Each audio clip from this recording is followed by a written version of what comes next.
क्या बेटियां घर में सुरक्षित हैं? वंदना का घर आज मेहमानों से भरा था। सास, ससुर, माता पिता, ननद, देवर, भाई बहन सभी सहपरिवार आए थे, क्योंकि आज उसके बेटे हर्ष का 10वां जन्मदिन था। वंदना बड़े उत्साह से सभी की आवभगत कर रही थी। 13 वर्षीय अक्षिता भी भाई के जन्मदिन की तैयारियों में अपने सभी भाई बहनों के साथ लगी थी। पूरे घर में रौनक छाई थी। गुब्बारे बांधने वाली डोरी कुछ कम पड़ी तो चचेरा भाई ने अक्षिता को और डोरी लाने को कहा।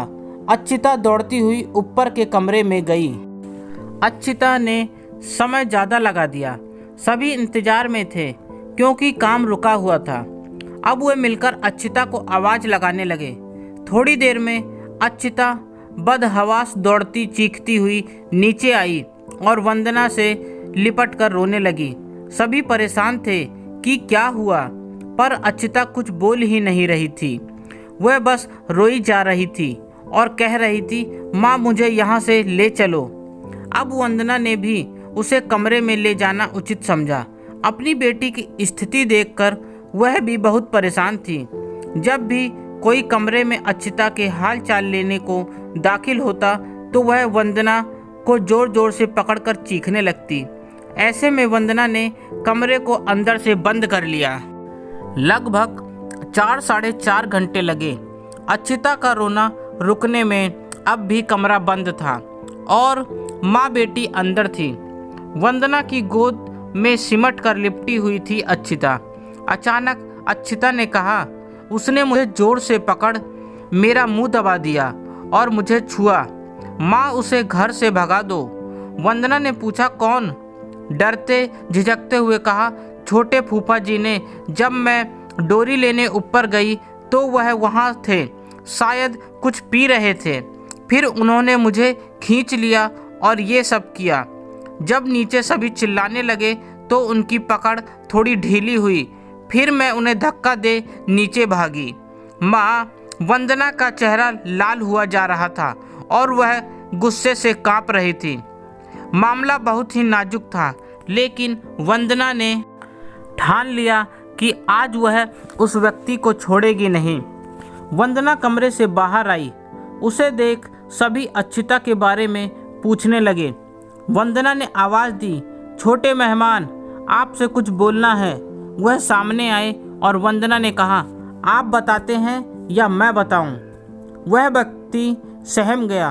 तब तक वंदना की छोटी ननद भी पास आ गई। सन्नाटा फैला था। किसी को समझ ही नहीं आ रहा था कि आखिर क्या हुआ है।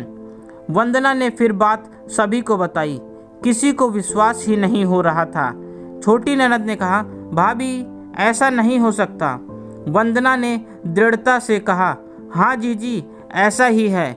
इन्होंने अपनी सीमा लांघी है, वो भी मेरी मासूम बच्ची के साथ। इन्हें मैं इसकी सज़ा दिलाकर ही रहूँगी।